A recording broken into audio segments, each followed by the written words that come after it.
So I'm here today with Tim Mullock, and Tim is the CEO of Kiistone Ltd. Welcome, Tim. Great to meet you. And great to meet you. Thanks, Mick. Good stuff. Kick off and tell us all about Kiistone Ltd. then, Tim. So Keystone has come about. I've spent 20 years in the construction industry, and it was very much a case that I started to find more and more people coming to me as customers saying that they hadn't had a great job being done, or the quality hadn't been there, or some people had paid to have a job done by a tradesperson that then never Not came with back. you, by the way, Tim. No. No, I'd like to. I'd Yeah. like to think that they were coming to me to solve the problem as opposed to create one. But yeah, and then vice versa, I subcontract a lot of great lads when we're doing our development projects, and they were saying the difficulty in getting paid, the worry as well when customers or businesses circumstances had changed and they weren't getting paid, and the stress and the impact that was having on them. So it was very much a case of I stepped back and said, right, what can we do about this?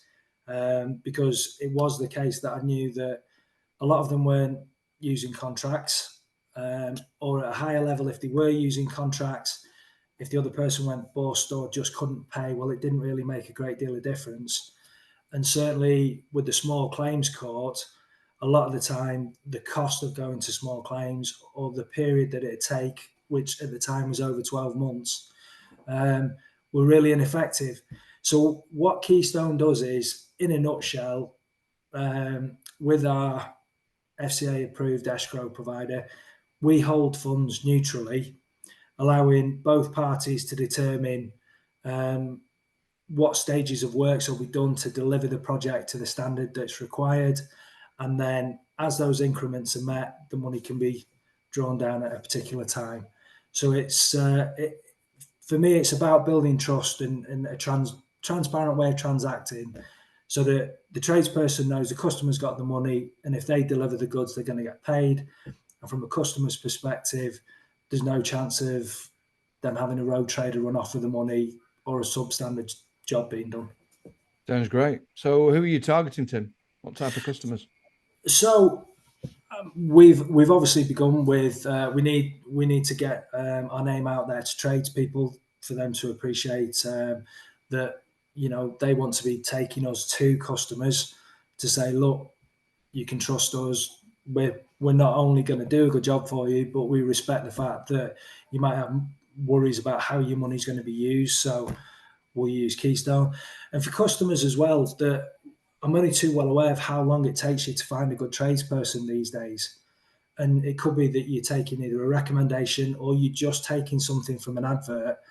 Well, if you want that peace of mind that you know that they are a good tradesperson, or you want to assure that your money can't be abused, then obviously Keystone's for you.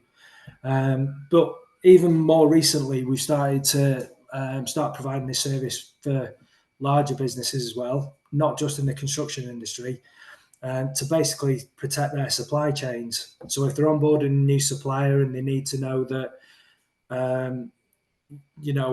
when they provide money up front to a supplier, if that supplier goes bust, then obviously that money's gone. Whereas if it's put in a situation like Keystone, where the money's held until products have been delivered, obviously they're protected.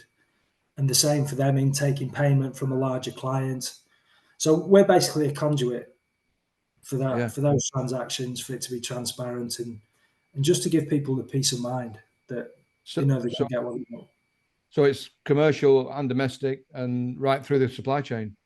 It is, yeah. It's a new concept. The great thing is we've got a great software development team as well, so we are able to tweak our offering to suit different businesses and their needs. And the other thing is we want to grow and become a solution that everybody wants to use. So we're very open-minded about what we can do with it.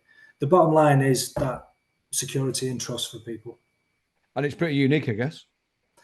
It is. We like to think, though. Escrow situations have been about forever, and in America, nobody really does a large transaction without escrow. Just explain that escrow for people that are listening. So what escrow is it's like when you put money up front on a house that you're trying to secure, and solicitors hold the money. That money's being held in an escrow bank until both parties' needs have been met, and then the house goes through. That's exactly what's happening here. We're partnered with an escrow provider, and our software sits at the front of that. And what our tech does is it allows you to put your needs from that transaction in to set the variables by when those stage payments will get drawn down. So what does the future hold, Tim? So the future for Excited. us is we very much want to get the name out there, and obviously use opportunities, obviously like your platform here today to. The main thing is we want to be having conversations, tradespeople, businesses, even customers that feel like they're going to have a project done in the future where they feel like they need security. Just because they might not know exactly what they're doing, or haven't got tradespeople that they necessarily trust yet. We want to be having these conversations to start spreading our offering and getting more examples of how it can be used, really. Good. And if you were to, there's a bit of a hypothetical one here, Tim. If you could turn the clock back with the benefit of hindsight, knowing what you now know, what might you have done differently? In terms of building the business, somebody said to me right at the start, if you're going to build software, it's going to take twice as long and cost 3 times as much. And at the time I thought, right, I really hope that's not the case, but it has been for us. It's a very steep learning curve. And I think the other thing was, though, but I think this is the same with any business entrepreneur, leader, if you like. You've got to trust your gut instincts. And the other thing is, when you're taking advice, always remember that the advice is based on that person's experience, and that's all it is. And if you're trying to do something new and go in a new direction, you've got to trust your gut, because if you're purely reliant on people telling you how it's always been done and you're going in a new direction, you're not going to end up where you want to be. So I'd have saved myself a lot of trouble and heartache, if I'm honest, if I'd have brought my experience more to the table from my business experiences than trusting other people's, to be honest. But, the good thing is the bad experiences reinforce new ways of problem solving. And they certainly make sure that you don't make the same mistake twice, Mick. So what doesn't kill you makes you stronger, and you're alive and kicking, mate. Absolutely. Got to keep going, mate. Head above water. Absolutely.